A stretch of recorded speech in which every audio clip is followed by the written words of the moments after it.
Were you surprised or did you notice anything about just the attachment some of these people have to money? It maybe does stop them living with purpose.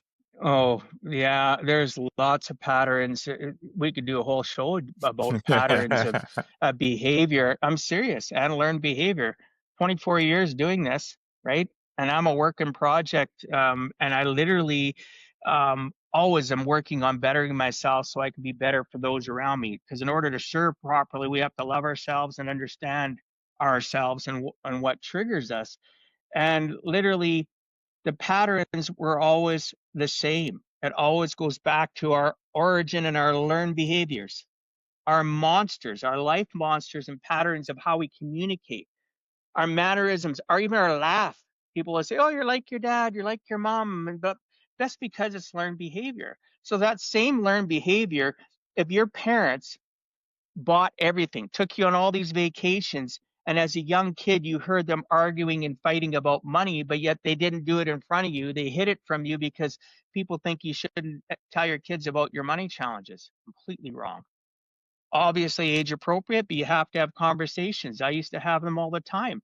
And the same things that I seen in myself, that lack of knowledge of where my money was going, even though I had lots of it, but yeah, I was still hitting overdraft or maxing credit cards out, was very scary.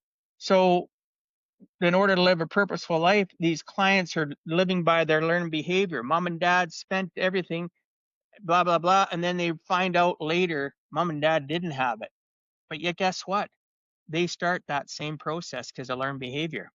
Even though they're now acknowledging it as an adult, unless they have somebody helping them through that journey, creating that roadmap of success, that purposeful intent, they're going to follow the same process, right? Or their family had tons of money and it wasn't a shortage, there was no arguments, but now they get out of that family life and they don't have that same level of income, but yet they live at that same standard of income. Does that make sense? So now they start on their early hamster wheel of life. Mom and dad had a lot of money, but they're just starting out and they think, oh, I should have you know, I want the house with the white picket fence, 2.1 kids. What's the point one? You got a dog. At the end of the day, these people aren't living with intent. They're living the facade of what they've seen from their family because nobody ever shared the fact, oh, your parents are wealthy and your family's wealthy and they can afford all this stuff, but you can't. And your parents will say, hey, you're getting all this stuff, but let's teach you some life skills, right? Let's teach you how to live life on purpose and not by accident, and understanding that you can't have everything right away. Dad and mom had to go through the school of hard knocks. They're not vulnerable enough with their children. They just aren't. We're not vulnerable enough with our own parents as adults about our circumstances and why we can't go on this vacation trip as a family because we don't want them to think that we're not as good as them. Or the neighbors think, oh, I hear you going with your family. Or another family friend says, hey, I think you're going to do this and that one. Really, in reality, you can't afford it.